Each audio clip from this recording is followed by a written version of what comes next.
Now, Barack Obama's wife, Michelle, has been campaigning almost as hard as her husband. She's now in North Carolina, and she'll be addressing today a convention of Baptist Christians. In such a highly religious country, a visible faith can be an important vote winner. That is, so long as it's a Christian faith. When Mr. Obama was accused of having a Muslim background, his team were very quick to deny it. How do U.S. Muslims then see themselves and the candidates during this election period? Well, joining me from Washington is Safiya Ghori from the Muslim Public Affairs Council. Thank you very much for joining us. What are the key priorities, the key issues for Muslims in this election? Well, I think the main issues are civil rights, national security, U.S.-Muslim world relations, and I think it's refreshing to see that the American Muslim community is extremely concerned about domestic issues such as healthcare, immigration, and the economy. Is there a concern about Islamophobia? I think there definitely is. I think former Secretary of State Colin Powell said it best on Meet the Press when he recently stated Senator Obama is not a Muslim, but indeed, is there something wrong with being a Muslim? Is there wrong with a 7-year-old Muslim American child thinking I can become president of the United States? And there isn't. It's un-American to think something like that, and I think he stated it best. Is Mr. Obama's ethnically diverse background having an influence on Muslim voters, do you think?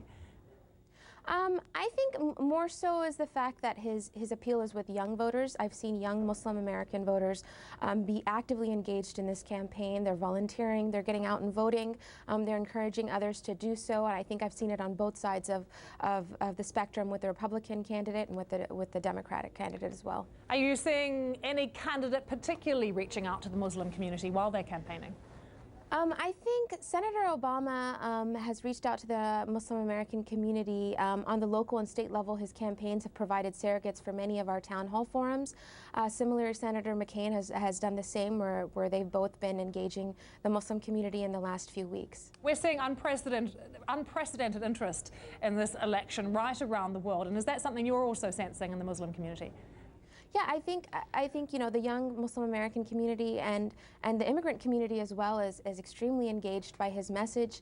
They're excited. They're civically engaged. They're participating. I've seen Muslim American volunteers all across the country working on his campaign, and I think we are going to see Muslim Americans come out in large numbers to vote, and this will be a factor in swing states such as Ohio, Pennsylvania, and Virginia. Absolutely. Which way do you think that they're swaying at the moment? I would have to say that they may be leaning towards Senator Obama, but at this point, I think it's impossible to sort of decipher whether they'll be leaning one way or the other. I do think it may be towards Senator Obama. Safiya Ghori, thank you very much for joining us with those insights from Washington. Thank you.